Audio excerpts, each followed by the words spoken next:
नाम, पैसा, शोहरत हर इंसान कमा लेता है, लेकिन जो चीज़ कमाना सबसे मुश्किल होती है वो होती है इज्जत और मोहब्बत। पैसे और नाम से तो इंसान आसमान की बुलंदियों तक पहुंच सकता है, लेकिन किसी के दिल में पहुंचने का रास्ता मोहब्बत और इज्जत से गुजर कर जाता है। आपने बहुत से सुपरस्टार्स की कहानी सुनी होगी जिनके पास गाड़ी होगी, बंगला होगा, लेकिन आज हम आपको एक ऐसे सुपरस्टार की कहानी सुनाने जा रहे हैं जिन्होंने इन सब मटेरियलिस्टिक चीज़ों के साथ साथ लोगों का प्यार और लोगों की इज्जत भी कमाई है। ये इतने डाउन टू अर्थ हैं कि अपने फैंस के एक बार ही बुलाने पर उनके घर उनसे मिलने पहुंच जाते हैं। इनके फैंस इन्हें फरिश्ता मानते हैं। लुक्स और एक्टिंग में इन्हें कोई मैच नहीं कर सकता है। वैसे फिल्मी जगत में तो इन्होंने अपने पैर बतौर चाइल्ड आर्टिस्ट ही रखे थे, लेकिन अब इन्हें लोग प्रिंस ऑफ टॉलीवुड के नाम से जानते हैं। चलिए ज्यादा सस्पेंस ना क्रिएट करते हुए आपको बता ही देते हैं कि हम किस सुपरस्टार के बारे में बात कर रहे हैं। हम बात कर रहे हैं तेलुगु सिनेमा के सुपरस्टार महेश बाबू के बारे में।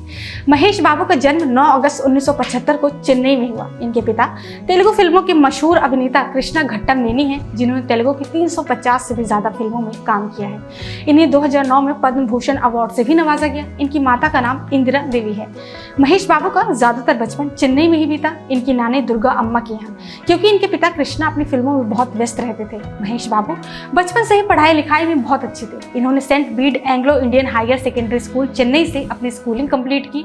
यहाँ पर मशहूर एक्टर कार्तिक इनके स्कूल मेट थे।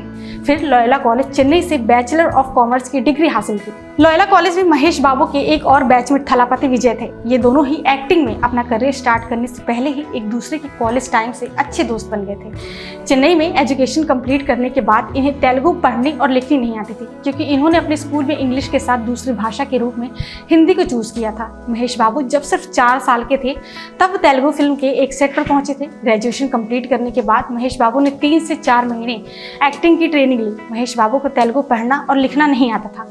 वो बस डेली बोलचाल की भाषा में तेलुगु बोलना जानते थे, इसलिए उन्हें शुरुआती फिल्मों को डब करने में काफी प्रॉब्लम आती थी। शुरुआत में वो अपने डायलॉग दूसरे से सुनकर उन्हें याद करते थे, फिर दोबारा से डब करते थे। सन 1999 में महेश बाबू की बतौर लीड एक्टर पहली फिल्म राजा कुमरुदु रिलीज हुई, जो एक रोमांटिक कॉमेडी फिल्म थी। इस फिल्म में उनके अपोजिट प्रीति जिंटा नजर आई थी। फिल्म हिट रही। इसके बाद प्रिंस नंबर 1 के नाम से हिंदी में डब करके रिलीज किया गया था।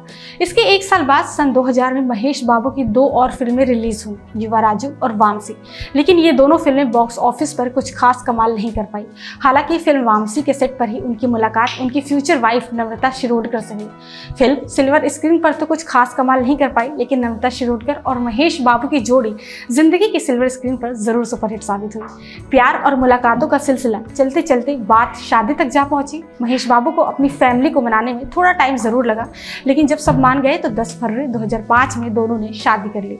अब बात करते हैं उस फिल्म की जिसने महेश बाबू के फिल्मी करियर को आसमान की बुलंदियों तक पहुंचा दिया और साथ ही साथ बॉलीवुड के सुपरस्टार सलमान खान के भी डूबते करियर को बचाया। अब आप सोच रहे होंगे कि महेश बाबू की फिल्म का सलमान खान से क्या लेना देना। चलिए बताते हैं। दरअसल साल 2006 में महेश बाबू की करियर की सबसे बड़ी फिल्म पोकरी रिलीज हुई, जिसने कमाई के मामले में तेलुगु सिनेमा के पिछले बहुत सारे रिकॉर्ड तोड़े थे। पोकरी ने महेश बाबू को नंबर 1 की पोजीशन पर लाकर खड़ा कर दिया। पोकरी वही फिल्म थी जिसे आगे चलकर साल 2009 में सलमान खान के साथ वांटेड नाम से बनाया गया। इस फिल्म ने उस समय सलमान खान के डूबते करियर को संभाला था। महेश बाबू का नाम तेलुगु सिनेमा में इतना बड़ा हो गया था कि 1-2 फिल्मों के फ्लॉप होने के बावजूद उनका करियर धीरे धीरे ऊंचाइयों पर जा रहा था। हालांकि 2007 में आई फिल्म अठादी के बाद महेश बाबू ने 7 महीने का ब्रेक लेने का डिसाइड किया था, लेकिन इस दौरान कुछ ऐसा हुआ कि महेश बाबू का ये ब्रेक बढ़कर 2 सालों का हो गया। एक्चुअली इस दौरान महेश बाबू की नानी की मृत्यु हो गई थी, जिनके साथ महेश बाबू का पूरा बचपन बीता था। इसके अलावा इसी समय नम्रता के माता पिता की भी मृत्यु हो गई थी। इस वजह से महेश बाबू का सन 2008-9 में फिल्मों से एक लंबा ब्रेक हो गया था। वैसे तो महेश बाबू कंट्रोवर्सी से दूर ही रहते हैं, लेकिन फिर भी उनका नाम कुछ कंट्रोवर्सी से जुड़ा हुआ है। महेश बाबू की एक फिल्म प्रमोशन के दौरान उनके कुछ फैंस ने सीडी ओनर के दुकान पर जाकर जमकर हंगामा कर दिया था। उस समय वहां पर महेश बाबू भी मौजूद थे, जिसे लेकर उस समय महेश बाबू और उनके फैंस के खिलाफ केस दर्ज किया गया था।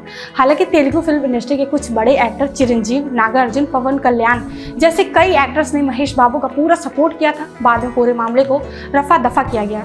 स्टार्स के एक बार बुलाने पर फैंस दौड़े दौड़े चले जाते हैं, लेकिन बहुत कम स्टार्स ऐसे होते हैं जो फैंस के एक बार बुलाने पर चले जाते हैं। महेश बाबू उनमें से एक हैं। जब 106 साल की बूढ़ी अम्मा ने मरने से पहले महेश बाबू से मिलने की इच्छा जाहिर की थी, तो महेश बाबू उनसे मिलने चले गए। बताइए, कितने स्टार्स या सुपरस्टार्स को आपने देखा है कि वो इस तरह बिना किसी झिझक और बिना कुछ सोचे समझे अपने फैन से मिलने उनके दरवाजे पर चले जाते हैं। महेश बाबू एक अच्छे एक्टर के साथ साथ एक अच्छे इंसान भी हैं। महेश बाबू रेनबो हॉस्पिटल के एम्बेसडर भी हैं। इसके साथ ही ये कई चाइल्ड फाउंडेशन से भी जुड़े हुए हैं। इन्होंने 1000 से भी ज़्यादा बच्चों की हार्ट सर्जरी करवाई है। आज भी महेश बाबू अपनी अर्निंग का 30 से 40% हिस्सा चैरिटी करते हैं। महेश बाबू ने पूर्वी पलेम और सिद्धमपुर जैसे 2 गाँव को अडॉप्ट करके रखा है, जहाँ ये एजुकेशन, वाटर और इलेक्ट्रिसिटी जैसी हर समस्या का समाधान करते हैं। अभी हाल ही में इन्होंने इन गाँव में फ्री ऑफ कॉस्ट वैक्सीनेशन करवाया है। इन्हीं सोशल वेलफेयर एक्टिविटीज़ की वजह से महेश बाबू को और भी ज़्यादा लोग पसंद करते हैं।